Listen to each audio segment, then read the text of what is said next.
Hello, I'm Robbie Fowler and you're watching Redmen TV. Hello and welcome to the Redmen TV. It's the Formation Show. I'm with Dan Townley from United People's TV. Dan, we've had you on the Uncensored match build-up show, but really it was all under the guise. We want to know what United misgivings are, and we want to know how Liverpool should be attacking them. You're a Man United fan channel presenter. You're supposed to know your shit. Yes. I want to know from you, first and foremost, this is how United lined up against Swansea in the 2-1 defeat there. What do you think, if any changes will be made, basically, moving into the Liverpool match? I think the only change which I think might happen is Ander Herrera. I think he might get taken out for... I'll move. Okay, perfect. Oh, there we go. That's why you moved. Already. Take him out for Anthony Martial, obviously the new... Wonder kid. Wonder kid. But you bring Rooney further up. Every time. You're right there, Chris. I'm not, no. And you start Martial up front on his own. Rooney's been playing pretty much everywhere. Okay. On the pitch, ball up front. So moving him away from that and giving Martial the role as a target man. This is the thing though with Wayne Rooney, isn't it? I mean, he comes back here. Yeah. He comes. I mean, I saw you draw a diagram actually before, and he kind of does this. It's like he's got a spider web coming, and he's the centre point. And but it doesn't really return. Doesn't go forward. If you watch what he does, he'll stay around about this point of the pitch and let Memphis and Mata kind of come in. Okay. Which I'm happy for them two to come in. They're both good attackers. But if you're the main striker, your job is to be the target man for people like Schweinsteiger and Schneiderlin, who can send balls over the top to the runs, which he should be making, but he's not. So hopefully, with the introduction of Martial, he's a fast-paced player. So is this what you're saying? How do you think Martial's going to attack us if he does start against Liverpool? I think he's going to use his pace against your centre-back. Obviously, Skrtel, he's known for being a nasty player. And I think he's obviously going to get a foot in, a couple of slide tackles start off him. But I think, obviously, we mentioned before, when you say it as a joke, but Dejan Lovren is your weakness in your defense. He's our kryptonite. He plays for us. He is your kryptonite. It's fucking ridiculous. so he's your weakest kind of centre back, and I think to have a player like Martial, who he's a bit of an unknown entity in the Premier League. He's come with this kind of massive fanfare, but nobody really knows quite what we're going to get from him. Whether or not he starts is another matter as well. But I think if he was to start. Look, you've paid a lot of money for him. Yeah, £36 million, if that is what has been reported. He was confident to take the number 9 shirt as well. That says a lot to me. Yeah. That says a lot, because we had Danny Ings in the summer who didn't take the number 9. I actually like the way Danny Ings did it, to be honest, because he said, no, I want to go out there and prove it now. And then in 2-3 years' time, when I deserve the number 9 shirt, I'll go for it. But you got to have a little bit of needle about you in the Premier League. And to be a top player, Suarez would have gone for the number 9 if it was available. Yeah. You know what I mean? Suarez would have been that player who came in from Ajax and went, yeah, I want the number 9. I'm going to be good enough. I think it's what United have been calling out for as well. Yeah, I think that fast striker is what people are going to talk about. Obviously, he's not the big name, which we were going for a load of big names. We were linked with everybody. Ended up with Anthony Martial. I think he might be. He really will come good. Okay. Whether or not it'll be the first game against Liverpool. So let's just take it back there, because actually what I want to talk about now is, from what I've seen of Manchester United and what you guys have been telling me at United People's TV, because I've been speaking to Sham as well on this, is that these two players here have been the key. Yeah, for you and the way that you're attacking. Luke Shaw, especially obviously since last season, I think he's improved tenfold going forward, and he looks so much better going back as well. He's bulked up a bit over the summer. Exactly what you need in a left back. I think he's more than happy to go forward as an attacking player, but when he needs to, he can put a shift in as a defender. Darmian for me has been easily our star man. Easily our star man in defence. I've not met a Manchester United fan who has got a bad word to say about him yet. He's brilliant at going forward. To be fair, I'm a Liverpool fan and I think he's class. Well, yeah, he's brilliant at going forward, overlapping with Mata. The play that these have got going on. What's really interesting for me here, Dan, is this setup is exactly how Liverpool played in the first 2 games. So what I want to know is, basically, we've got 2 people who press the ball a lot.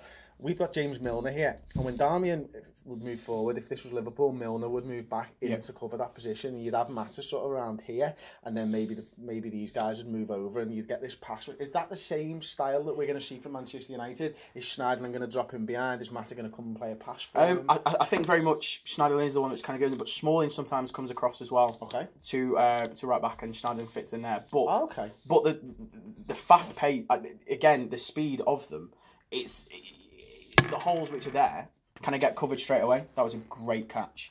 But they get covered straight away. And I think, to be honest, it's not been a problem yet, apart from over on the left-hand side, with Daley Blind being the person who needs to cover probably Shaw and more. But with Schweinsteiger in front of him, I think I think he's for me, he's not at risk. For Liverpool again. I'm sorry to take it back to it's it, fine. but James Milner is the one that does all the covering for Liverpool's midfield, and this left hand side isn't.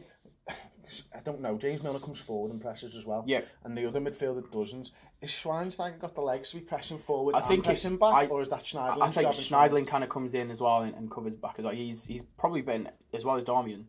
Oh, he's class. One of those. Yeah, he's unbelievable. Schneiderlin. We signed all the wrong Southampton players. Yeah, I was going to say you left all the good ones for us. Every single one of the Southampton players, apart from Klein, actually. Yeah. That. Like, so Schweinsteiger, if Shaw was to come forward, if Schweinsteiger got the legs to be getting in. I think that this is where it's Blind comes over. Yeah, Blind kind of comes over the cross and Schweinsteiger fits in again. The speed of Shaw, from what I've seen from the side, it's nice to have a defence where you're not that fussed about the wing backs going forward because you know they're going to track back and you know they're going to work for 90 minutes. Okay.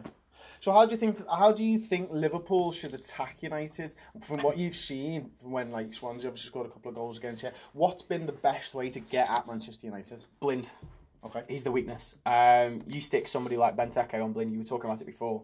Benteke on Blind, I think that will be the undoing. Swansea did it with Gomez.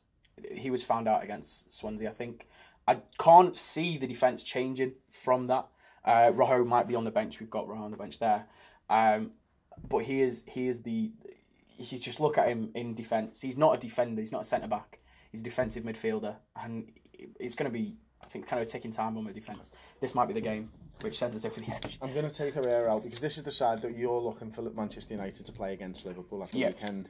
One thing that jumps out straight away is Romero still in goal. Yep. And you think that's going to be the case? I 100% think Romero's going to start. I think to bring De Gea straight into the team against Liverpool could be suicide. His head wasn't there before he signed for Real Madrid.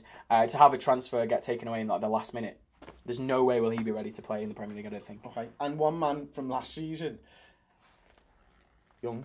Really good performer for you last season. He did, but who do you sacrifice in that team for Ashley Young? You sacrificed the captain. Shit. See, I think at the minute he's untouchable. Very much think he's untouchable at Manchester United, and I'd love for United to drop him after a couple of bad games. What am I talking about, man? Fucking Herrera should be playing all day long. Over Mata? Oh, okay. No, not at all. Matt is your best player for me. Okay. Matt is absolute class. So you drop Rooney, put Herrera in the middle. Yeah, and to be fair, I wouldn't actually play Marshall. Okay. I'd play Rooney up there, like, because at the end of the day, Rooney will score goals against you. He will. I don't know anything about him. Okay. That's why I wouldn't put him in the side. Okay. I have literally no idea what he plays like, what he looks like. I know how much he cost, and then I've that's the only thing anybody's ever spoken pictures about. on the side, and I'm like, that's probably an advert for something. I'm not looking at that fucking picture. You're not getting my money. So no, I've got no idea. This kid is exciting. He's due a goal as well, isn't he? Yeah, I think it's more of a case of when rather than if he scores. Champions League, he just had so much more of an attacking freedom. If he shows that against Liverpool, if he showed that in the Premier League, he'd be the completely unknown entity that plays against teams, because I don't think teams will know how to defend against him. Yeah. He's one of the first players for Manchester United, I think, since Ronaldo, that's not bothered about going forward, not bothered about taking a shot. He will see a shot and he will take it. He won't look for a pass to Matt or a pass back to Herrera. If he sees a shot, he'll take it. And I think that's what you want. You need players like that to take the risk. Okay. Brilliant. Well, what we've done there is we've looked at Manchester United. Of course, we're going to take a little look now at how you think Liverpool are going to line up. Okay, so this, Dan, is how Liverpool lined up against West Ham in our 3-0 defeat. Obviously, Coutinho can't start, so you can't pick him. I'm sure you... I'm gutted about that, to be honest. Starting off in goal, you got Simon Mignolet. Now, he's got better than what he was last year, but I still think he's got a big mistake in him. I wouldn't want him in my team.